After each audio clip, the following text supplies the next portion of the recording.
तो जैसा आप लोगों को पता है कि चक्रधरपुर में विधानसभा चुनाव को लेकर के जो है बहुत गर्मी है, पूरे झारखंड में ही है। और चक्रधरपुर का, मनोहरपुर, गोइलकेरा का माहौल कुछ अलग ही है।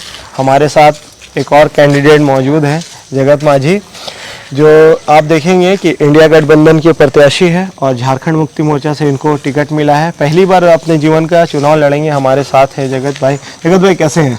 बढ़िया है।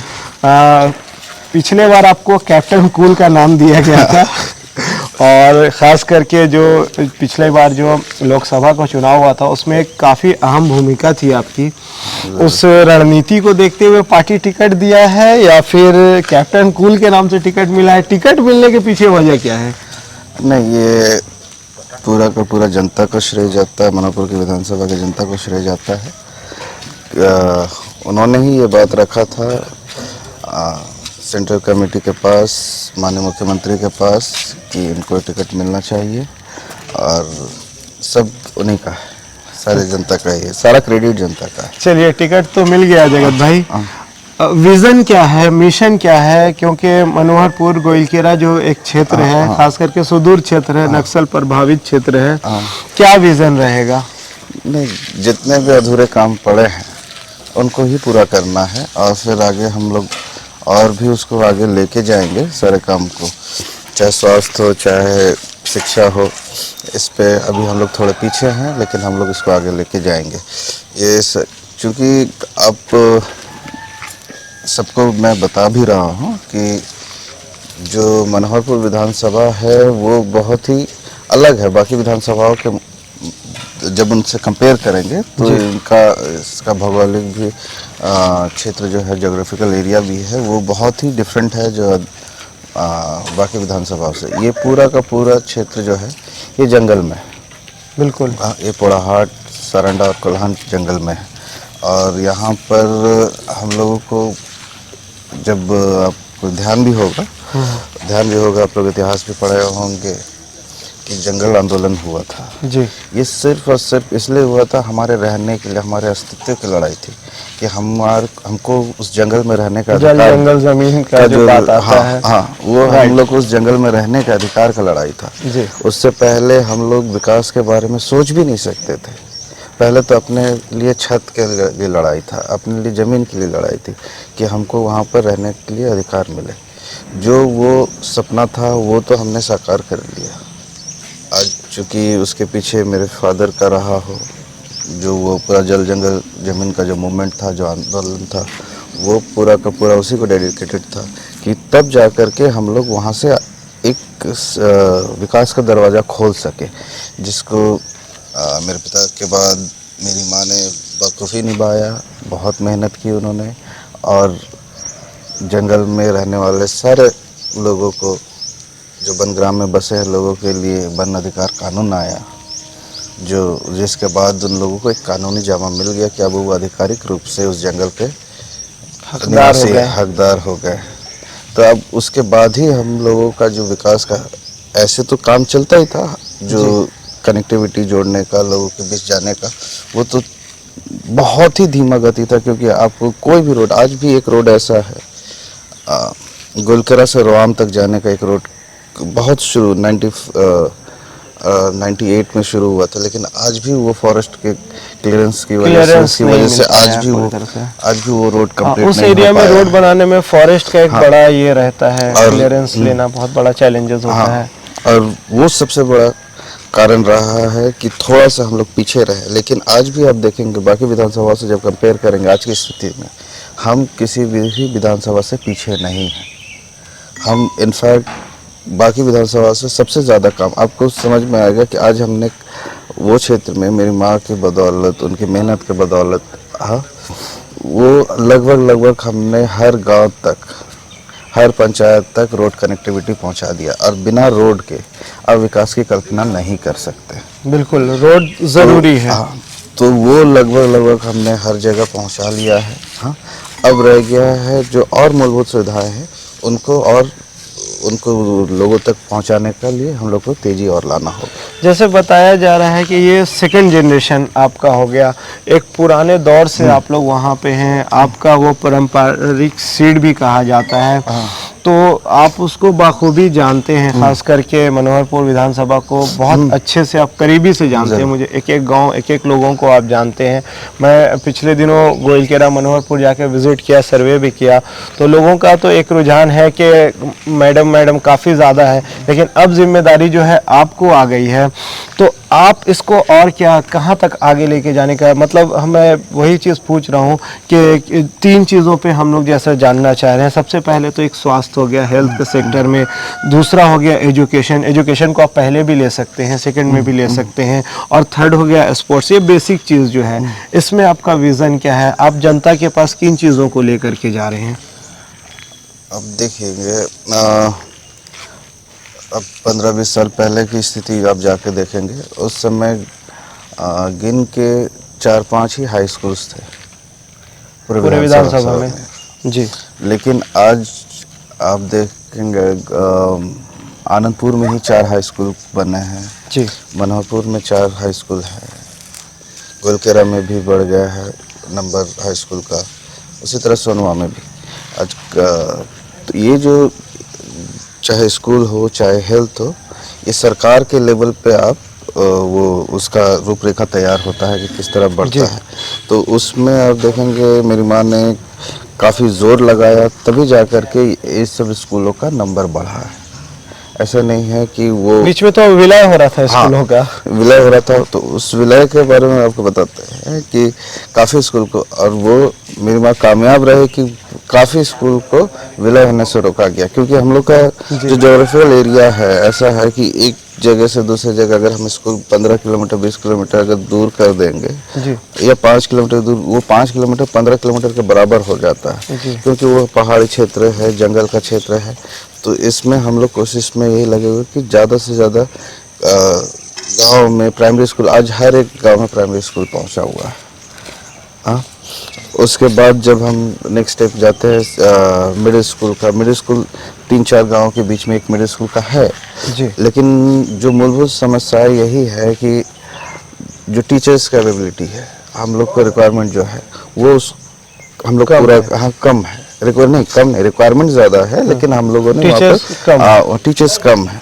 तो उस कारण से थोड़ा सा लोगों में समस्या आता है। लोग बोलते हैं कि शिक्षा का स्तर हो या जो कि कम है, यहाँ पर लोग शिक्षित नहीं हो रहे हैं, लेकिन आप देखेंगे कि वहाँ पर रोजगार के ऑप्शंस भी बहुत कम है। हम लोग इसके पीछे भी लगे हुए कि रोजगार के ऑप्शन कैसे बढ़ाया जाए। लोगों को अवेयर कर रहे हैं कि जो फॉरेस्ट प्रोडक्ट्स है उसके थ्रू आप ये छोटे छोटे उद्योग लगा सकते हैं। हम लोग उस पे भी हम लोग फॉरेस्ट के साथ हमेशा लड़ाई चलता रहता है, क्योंकि ये काफ़ी सारा फॉरेस्ट के द्वारा वहाँ पर स्कीम्स चलाने का चीज़ है, लेकिन वो बहुत लोग वो फॉरेस्ट वाले पता नहीं चला रहे हैं, नहीं चला रहे हैं, कुछ कमी है उन पे। अच्छा, लेकिन धरातल पे नज़र कम आ रहा है। हाँ, वो बेसिकली इंफ्रास्ट्रक्चर डेवलपमेंट में काम हो जाता है, लेकिन उस इंफ्रास्ट्रक्चर को हम उसको किस तरह से लोगों के बीच इम्प्लीमेंट करें, हाँ, वो उसमें थोड़ी सी कमी है, उसको हम लोग आगे बढ़ाने की। और हेल्थ के सेक्टर में, क्योंकि ख़ास करके वो जो सुदूर क्षेत्र है, बहुत अंदर का क्षेत्र है, अस्पताल वगैरह का जैसे मैं पहले भी आपसे जिक्र कर रहा था, तो उसका क्या कंडीशन है? आप आगे क्या सोचे? आपका कुछ विज़न होगा कि हाँ मुझे एक मॉडल हॉस्पिटल बनाना है, या फिर मॉडल स्कूल, मॉडल कॉलेज, इस तरह से क्या है आपके विज़न में? नहीं, देखेंगे मॉडल हॉस्पिटल तो मनोहरपुर है जी। मनोहरपुर में मॉडल हॉस्पिटल है, गोलकेरा भी हॉस्पिटल है, लेकिन मॉडल हॉस्पिटल CHC है, और सोनवा भी। यहाँ पर बेसिक जो ट्रीटमेंट के लिए वो सुविधा उपलब्ध है वहाँ पर। ऐसा नहीं है कि नहीं हो रहा, डिलीवरी है, नॉर्मल ऑपरेशन है, वो सब हो जाता है। वहाँ पर मनोहरपुर में OT भी है, तो ऐसा है कि बेसिक ऑपरेशंस हो जाते हैं। लेकिन बड़े जो अब एक बीमारी के लिए एक हॉस्पिटल नहीं बना सकते हैं जी। तो इसलिए जिस तरह का तुरंत अगर डिटेक्ट होता है कि हाँ इसको कुछ गंभीर बीमारी की समस्या है, तो उनको रेफ़र करके सदर भेजा जाता है। सदर में चीज़ें हैं, हाँ, वहाँ पर काफ़ी फैसिलिटीज़ हैं। हाँ, ठीक है, हमेशा दिक्कत जो आ रही है, कभी भी किसी चीज़ का सिस्टम, वो मैन पावर का दिक्कत है, डॉक्टर्स की थोड़ी सी कमी है। और इस बार सरकार ने वैकेंसीज भी निकाला था, लेकिन आप देखेंगे करीबन अभी भी 300 डॉक्टर्स का वैकेंसी खाली है। 300 डॉक्टर्स की वैकेंसी है अभी भी। इसलिए पता नहीं, क्योंकि सरकार ने तो वैकेंसी निकाला था लेकिन उतने डॉक्टर्स ने अप्लाई नहीं किया। अब ये सब प्रोफेशन ही ऐसा है, डॉक्टर सरकार में ज्वाइन कम करना चाहते हैं, प्राइवेट में ज्यादा। पहला एक इकलौता ऐसा सेक्शन है ये वाला जहाँ पे लोग प्राइवेट को ज्यादा प्रेफर करते हैं, लेकिन आप देखेंगे सरकार के पास जो जितने भी डॉक्टर्स अब लोग आ नहीं रहे हैं, अप्लाई नहीं कर रहे हैं, इसमें थोड़ी समस्या है। और लेकिन ऐसा नहीं है, जो सरकारी डॉक्टर्स हैं दे आर द बेस्ट, काफी अच्छा लाइफ जी रहे हैं वो। नहीं वो बेस्ट डॉक्टर्स हैं और डॉक्टर्स अच्छे होते हैं, ये चीज है जो सरकारी डॉक्टर, राइट। और वो मोस्टली जितने हैं सब गवर्नमेंट कॉलेज से आए हुए डॉक्टर्स हैं। और गवर्नमेंट कॉलेज में आप जानते हैं, गवर्नमेंट कॉलेज में जाना आसान नहीं था, जो बेस्ट होते हैं वही तो इसलिए वहाँ पे डॉक्टर्स अच्छे हैं, फैसिलिटीज। हम लोग को इंफ्रास्ट्रक्चर में थोड़ा सा और मेहनत करना पड़ेगा, लेकिन जो बेसिक सुविधाएं हैं वो है हॉस्पिटल्स में। अभी जैसे मान लीजिए मैं देख रहा हूँ कि आपके लिए बहुत मतलब कुछ हार्ड नहीं दिख रहा है वहाँ पे मेरे को। इसको आप किस रूप में देखते हैं? वो नहीं, आप लोगों की जो उम्मीद है होते हैं, जो लोग आपसे अपेक्षा कर रहे हैं, वही चैलेंज है ये। अच्छा, मतलब चुनाव से बेटर आप उस चीज को देख रहे हैं कि लोगों की जो अपेक्षा है उसको पूरा करना, नहीं वो वही चैलेंज होता है चुनाव में। चुनाव कैंडिडेट्स नहीं लड़ते हैं, कोई पॉलिटिकल पार्टीज नहीं लड़ती, ठीक है, वो कैंडिडेट फील्ड कर देते हैं, वो कैंडिडेट उतारते हैं, लेकिन चुनाव जनता लड़ती है, राइट। वो अपने भविष्य के लिए वोट करती है। तो इसलिए कभी कोई ये बोले कि वो चैलेंज है, वो कैंडिडेट चैलेंज है मेरे लिए, या वो नहीं है। हम लोग उस नज़र से नहीं देखते, हमको उस जनता के जो प्रॉब्लम्स है उनको एड्रेस करना है, उसके समस्याओं का समाधान निकालना है, वो चैलेंज होता है। अगर उनके समस्याओं का समाधान मेरे पास नहीं है तो फिर आप कितने बड़े पॉलिटिकल पार्टी से हो, किसी भी अच्छे बड़े घर से भी हो, हाँ, लेकिन अगर आपके पास वो समाधान नहीं है तो फिर आपको जनता नहीं चुनेगी। इसलिए हम लोग सारे समस्याओं का समाधान पे लगे हुए हैं। जैसे पिछले दिनों मैं गया था जगत जी, गोइलकेरा, मनोहरपुर, ये जगह, वहाँ पे मैं देखा कि कुछ चीज़ों में खास करके रोजगार के मामले में बहुत बैकवर्ड है। तो आप लोग काफ़ी दिनों से हैं वहाँ पे। अगर फैक्ट्री वहाँ पे होता, या फिर सोना खान की मैं बात करूँ, इस तरह से अगर फैक्ट्री वगैरह अगर हो जाता तो लोगों को रोजगार काफ़ी आसानी से मिलता।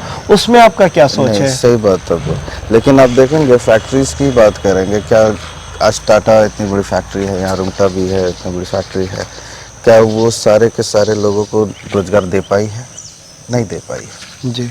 हाँ, आज क्योंकि एज जो आपका पॉपुलेशन के अनुसार आप बोलेंगे तो आप हर जगह फैक्ट्री लगा देंगे, हाँ, तो क्या इकोसिस्टम का क्या होगा? आज इन्वायरमेंट का आधुनिक तकनीक से तो लगाया ही जा सकता है ना, जिससे कुछ लोगों को तो रोजगार मिलेगा ही। आप जंगल को काट करके फैक्ट्री लगाने की बात करेंगे तो ये फिर गलत होगा। जो जंगल है, जंगल ये पूरा, ये आप देखेंगे पूरा ये सारंडा क्षेत्र जो है, सारंडा हो चाहे इधर ही, ये सब नो माइनिंग जोन का एरिया है। क्योंकि पता नहीं कब सेल ने लगाया था, उसके बाद से वहाँ पर किसी भी नए माइंस को लीज सरकार ने, चिड़िया माइंस वगैरह जो पुराने मैनुअल माइंस है, वो उसमें जो रेजिंग होता है मैनुअली होता है जी, उस कारण से ही वो उसको लीज मिला हुआ है। अच्छा, हाँ, तो वहाँ पर मशीनरीज को हम लोग बहुत ज़्यादा यूज़ नहीं कर सकते, या फिर कुछ छोटा एरिया दिया जा रहा है मशीनरीज को यूज़ करने के लिए। तो और आप जंगल को काट नहीं सकते, हाँ, तो ये भी समस्या है। हाँ, क्योंकि अभी जो इसका सॉल्यूशन क्या है आपकी नज़र में? हाँ, देखिए उसके लिए आज आप देखेंगे फॉरेस्ट प्रोडक्ट्स भी है, हाँ, वो बड़े तादाद में आज यहाँ से फॉरेस्ट प्रोडक्ट्स बाहर जा रहे हैं, चाहे इमली हो, चाहे लाह हो, चाहे चिरंजी हो, ये बड़ा मार्केट बना हुआ है। आप देखेंगे बाहर से लोग आके जंगल में जाते हैं, बीड़ी पत्ता का कारोबार हो, हाँ, इसको एक हम लोग को तरीके से सजाना है कि जो छोटे छोटे मतलब इसको आप बढ़ावा दे सकते हैं, इस चीज को बढ़ावा दे सकते हैं। इसके ऊपर एजुकेशन हम लोगों को देंगे जी, इसके अवेयरनेस ज़्यादा से ज़्यादा क्रिएट किया जाएगा। देखिए मूलभूत से आज खेती पे मनोहरपुर का जो क्षेत्र है, मनोहरपुर आनंदपुर, यहाँ आज चक्रधरपुर में आप देखेंगे पूरा चक्रधरपुर का बाजार वेट करता है कि मनापुर से सब्जी कब आएगा। राइट, हाँ, तभी इस ऐसी चीज सब्जी- को भी बढ़ावा दिया जा हाँ, सकता है। आपके पास ऑप्शंस हैं। आपको उस आज अंबानी हो चाहे बड़े बड़े कंपनीज है, वो भी एग्री बिजनेस में उतर गए। आज देख रिलायंस स्मार्ट खुला हुआ है जहाँ पर वो चावल दाल और सब्जी बेच रहे हैं। राइट, तो जब वो मॉल में बिक सकता है, जब वो ऐसे बड़े सुपरमार्केट्स बन रहे हैं, सुपरमार्केट बन रहे हैं, तो क्यों नहीं हम लोग यहाँ पर उस इसको इम्प्लीमेंट कर सकते हैं। बिल्कुल, ये चीज को हम एग्री भी कर रहे हैं। और दूसरी चीज ये है कि अपने शहर का या फिर अपने गांव का जीडीपी इससे बढ़ेगा, है ना, अपने जगह पे पैसा आएगा अगर वहाँ का प्रोडक्ट बाहर जाता है, तो ये चीज एक है। तो इस पे आप लोग बढ़ावा देने के लिए क्या सोचे हैं? नहीं, जरूर इंडस्ट्रीज, देखिए अब इंडस्ट्रीज का सिर्फ मतलब ये नहीं होता है कि फैक्ट्री हो या, अब जो भी रेवेन्यू जनरेट करता है, जी, जो भी सिस्टम रेवेन्यू जनरेट करता है, वो आपका एक इंडस्ट्री है। हाँ, आज जैसे कि पूरा हम लोगों के भारत में 55% ला झारखंड से जाता है, उतना कंट्रीब्यूशन है। तो ला रिसर्च सेंटर्स है जहाँ पर लोग नए नए मुरु में देखेंगे कि ला फैक्ट्रीज भी है। मेरे यहाँ बगल में ला राइट, हाँ, ये फैक्ट्रीज है। जी। हाँ, तो ये सब है वैसे जगह पे जहाँ पर, और इसके लिए बहुत बड़ा जगह की ज़रूरत नहीं है। इन सबको इस्टेब्लिश करने की ज़रूरत है जहाँ से लोगों को, मतलब हम लोग छोटे ग्रुप्स में ही अगर हम लोगों को रोजगार उस तरह उपलब्ध कराएंगे तो जरूर होगा। एक चीज़ और बहुत बड़ा मुद्दा है, खास करके पश्चिमी सिंहभूम का, चूँकि आप जो है सांसद के बेटे भी हैं, तो आपसे ये सवाल बनेगा भी। और आपसे ये, आप काफ़ी दिनों से देख रहे हैं, पलायन एक बहुत बड़ा मुद्दा है। ये पलायन सिर्फ झारखंड का मुद्दा नहीं है, ये पूरे देश का है। मोस्टली लोग देखा जाता है कि झारखंड या फिर हमारे पश्चिमी सिंहभूम, आप अगर थर्सडे, फ्राइडे और सैटरडे को जब स्टेशन जाएंगे, इसके ऊपर काफी रिपोर्ट भी हमने बनाई है। हाँ, नहीं, जरूर लाइन लगे होते हैं, लोग जा रहे हैं छोड़ एकदम करके। जरूर, एकदम जरूर, सही बात है, छोड़ के नहीं जा रहे हैं। देखिए हमारे बीच में जो लेबर कॉन्ट्रैक्टर्स हैं जी, जो एजेंट्स हैं, जो बड़ी कंपनियों को चीप लेबर प्रोवाइड करते हैं, राइट, ठीक है, उनसे कांटेक्ट है। तो वो जहाँ पर भी उस तरह का मैनुअल लेबर की ज़रूरत होती है, लोग लगते हैं, उनको भी पैसा कमाना है, तो यहाँ से लोगों को भेजते हैं। ये जाते हैं, आप देखेंगे बहुत लोग जाते हैं, जब वापस आते हैं फिर वापस नहीं जाना चाहते, क्योंकि जो वहाँ पर कमाई है और फिर यहाँ पर जो है उसमें बहुत ज़्यादा डिफरेंस नहीं है। वहाँ खर्च ज़्यादा है, परिवार से यहाँ पर घर पर रह के आप कमा सकते हैं। लेकिन हाँ, जो हम लोगों को फोकस करना है कि उनको रेगुलर जॉब्स मिलता है, राइट, तब जाकर के वो यहाँ रुके। मनरेगा वगैरह में है ऑप्शंस, लेकिन नहीं, मनरेगा, लेकिन आपको कंटिन्यूटी नहीं है, कंटिन्यूटी नहीं है। हाँ, तो उस कारण से थोड़ा सा वो डिस्टर्बेंस है। और ये जो बोलते हैं हम लोग पलायन का समस्या सिर्फ एकलौता हमारे झारखंड का नहीं है, ये समस्या पूरे भारत में है। आप देखेंगे जब बड़ी कोई कंपनी आती है, काम करती है, रोड का काम कर रही है, या कि आज गोड्डा में भी जब प्लांट लगा अडानी का, हाँ, वहाँ पर लेबर्स कहाँ के थे?